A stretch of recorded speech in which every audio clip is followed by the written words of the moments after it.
여호와 하나님께서 하박국 선지자를 부르시는 때는 아시리아와 이집트까지 멸망시키고 중동 지역의 패권을 차지한 이 바벨론 제국이 남유다 왕국을 침공하여 예루살렘을 멸망시키기 전입니다.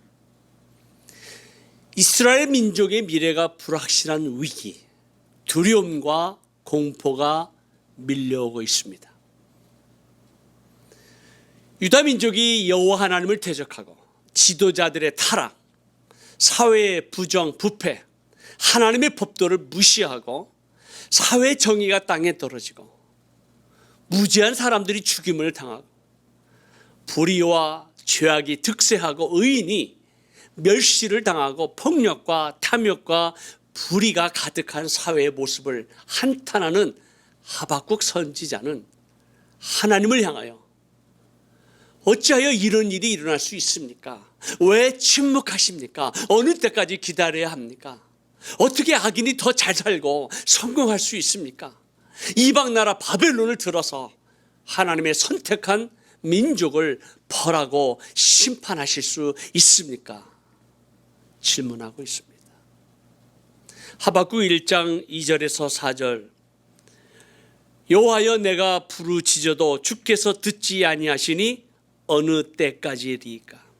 내가 강포로 말미암아 외쳐도 주께서 구원하지 아니하시나이다. 어찌하여 내게 죄악을 보게 하시며 패역을 눈으로 보게 하시나이까? 겁탈과 강포가 내 앞에 있고 변론과 분쟁이 일어났나이다. 이러므로 율법이 해이하고 정의가 전혀 시행되지 못하오니 이는 악인이 의인을 에워쌌으므로 정의가 굽게 행하여짐이니이다. 코로나 팬데믹 가운데 러시아와 우크라이나의 전쟁, 물류 대란, 물가 상승으로 인한 이 경제 불황의 어두운 그림자가 서서히 다가오고 있습니다. 미국과 한국, 이 정치 사회의 양극한 형상으로 서로를 향한 분노와 미움, 우리 사회 가운데 이 성 정체성의 혼란, 총기 사고가 많이 일어나고 인종차별에 따른 증오와 폭력, 이 끝없는 탐욕, 심지어 이 지구촌의 어디선가 교회와 성도를 향한 박해와 핍박의 소식을 듣고 있습니다. 이 세상을 바라보면서 하나님의 주권과 통치가 이루어지고 있습니까? 하나님의 공의와 사회 정의가 왜 성취되지 아니합니까? 죄악을 향한 하나님의 진노와 심판은 어디에 있습니까? 이 세상의 문제만이겠습니까? 우리의 삶 가운데 예수 그리스도를 믿지 아니하고 복음을 거부하는 우리의 자녀, 우리의 형제, 주위에 잃어버린 영혼을 생각할 때마다 하나님 어느 때까지입니까? 언제 이들이 예수님을 믿겠습니까? 오늘도 하나님 앞에 울부짖으며 나아가는 기도 동역자님들이 계십니다.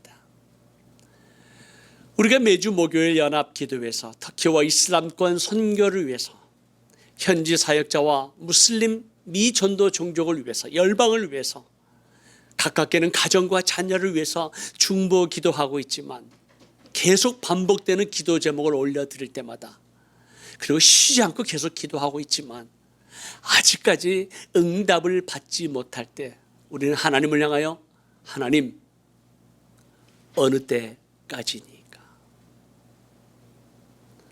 하박국 선지자는 이 질문에 대하여 하나님께서 어떻게 대답하실런지 보리라 하고 그가 파수하는 성루에 올라갑니다. 그때 하나님께서 하박국 선지자에게 나타나셔서 세 가지를 말씀하십니다. 첫째는 읽어라. 여호와께서 내게 대답하여 이르시되 너는 이 묵시를 기록하여 판에 명백히 새기되 달려가면서도 읽을 수 있게 하라.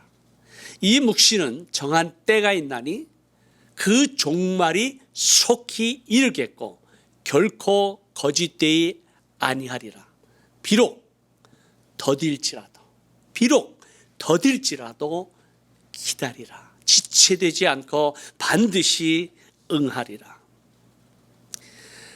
마지막 때를 향한 하나님의 말씀은 이 세상의 사람들이 하나님을 대적하고 스스로 교만하고 거짓과 욕망과 조롱과 비웃음과 폭력과 노략, 살인과 강포가 행해 불의와 죄악, 침략과 파멸이 온 땅을 뒤엎게 될 것이다라는 거죠.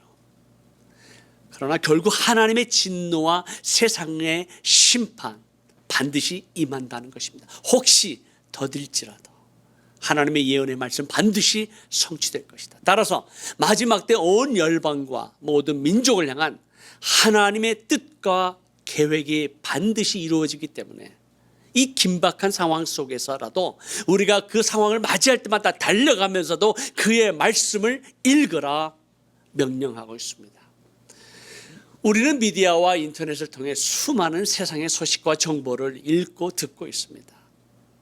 그러나 마지막 때를 향한 하나님의 말씀에 귀를 기울이지 않습니다. 하나님의 말씀이 어떻게 성취되고 있는지, 어떻게 역사하고 있는지 전혀 관심을 두지 않는데 문제가 있습니다. 하나님의 말씀은 살았고 운동력이 있어 자연의 어떤 검보다도 예리해 우리의 혼과 영과 관절과 골수를 찔러 쪼개기까지는 그 하나님의 능력의 말씀, 그 권위를 인정하기보다는 이 세상의 수많은 정보를 쏟아내는 유튜브나 SNS의 정보에 더 가치를 두고 더 관심을 두고 있습니다. 요즘 주식이 폭락하기 시작하면서 밤잠을 자지 못하는 많은 분들이 주위에 계십니다. 주식이 오르는지 내리는지 불안하죠. 집값이 요즘 내려간다고 하는데 어떻게 내려갈지 모든 관심이 이 세상에 쏠려 있습니다. 먹는 거, 입는 거, 사는 거 모든 관심을 쏟아붓고 있습니다.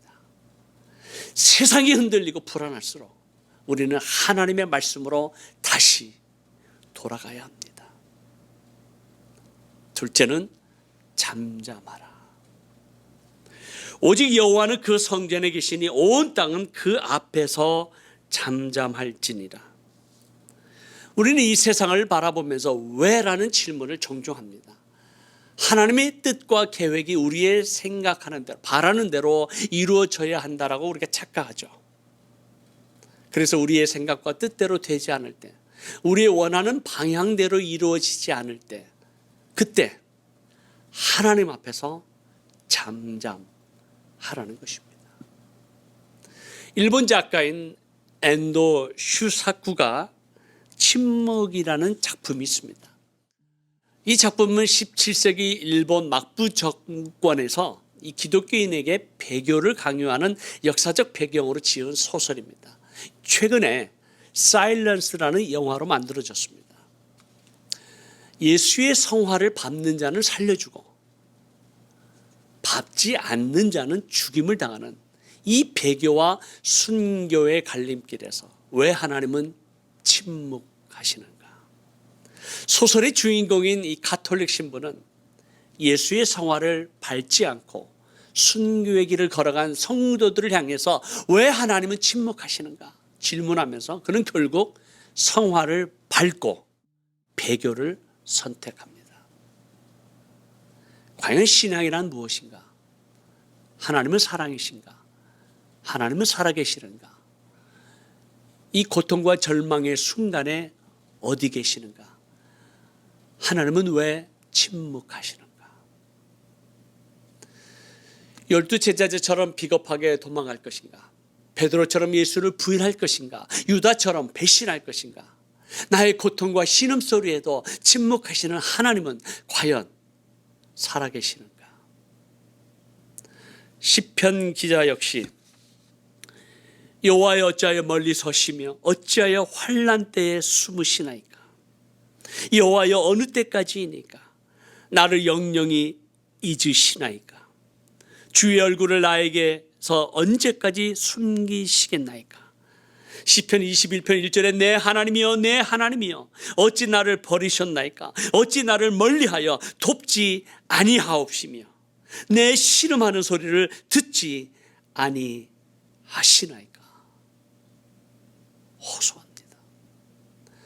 말라기 선지자 이후 세례 요한이 등장하기까지 하나님은 400년 동안 침묵하셨습니다. 오늘날 우리 삶 가운데 침묵하시는 하나님을 향하여 하나님, 우리의 기도에 언제 응답하시겠습니까? 이런 질문하는 하박국 선지자에게 하나님께서 이렇게 말씀하십니다. 오직 의인은 믿음으로 말미암아 살리라. 오직 의인은 믿음으로 말미암아 산다. 우리가 지금 눈으로 보고 경험하는 것을 사는 것이 아니라 오직 믿음으로 사는 것이라 말씀합니다. 내 삶 가운데 내 주위에 일어나는 모든 것은 팩트, 사실이죠. 그러나 역사의 주관자가 되시는 하나님을 향한 믿음을 가지고 산다면 지금 당장 이해되지 않고 받아들일 수 없는 상황이지만 하나님을 향한 신뢰, 나의 관점이 아닌 하나님의 관점으로 이 세상을 바라보고 이 고통과 슬픔과 아픔을 바라본다면, 그래서 궁극적으로 여호와 하나님의 영광이 온 세상에 가득하게 될 것이라는 그 믿음을 가지라는 거죠. 2장 14절에 물이 바다를 덮음같이 여호와의 영광을 인정하는 것이 세상에 가득합니다. 아멘입니다. 지금 이 하나님께서 고통의 순간 가운데 이 침묵하시는 것 같지만 하나님은 그 고통에 함께 참여하고 있다는 사실을 결코 잊어서는 아니 될 것입니다. 따라서 우리는 여호와의 그 주의 일을 이 수년 내에 부응하게 해 주옵소서.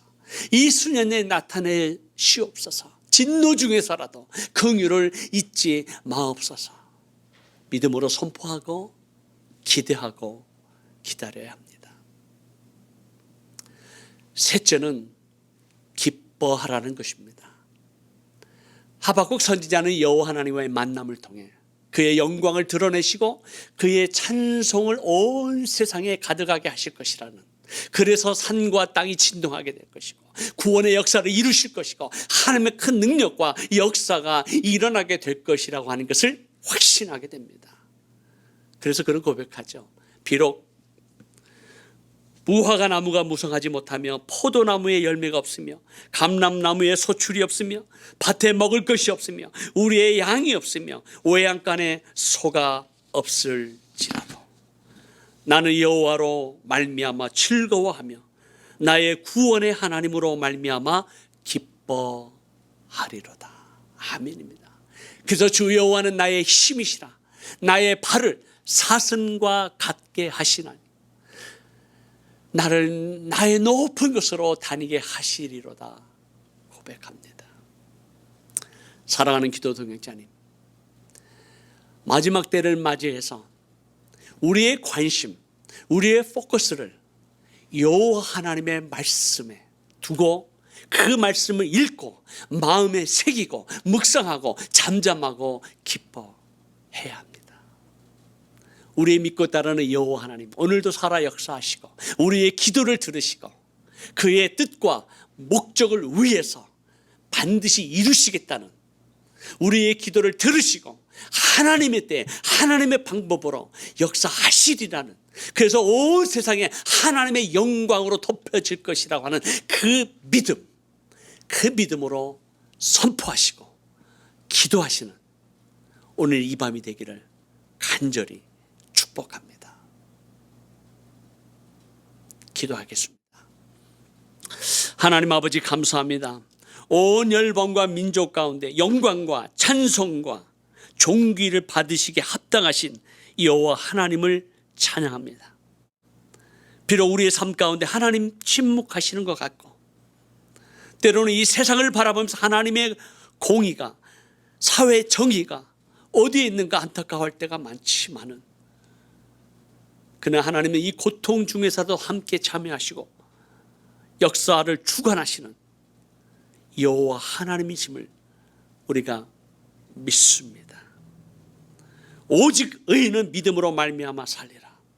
비록 우리의 삶에 당장 응답을 받지 못하고 열매가 없는 것 같지만 그러나 우리가 여호와 하나님으로 인하여 기뻐하며 즐거워하는 오늘 이 밤이 되게 해 주옵소서.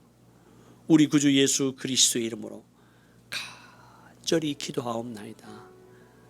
아멘.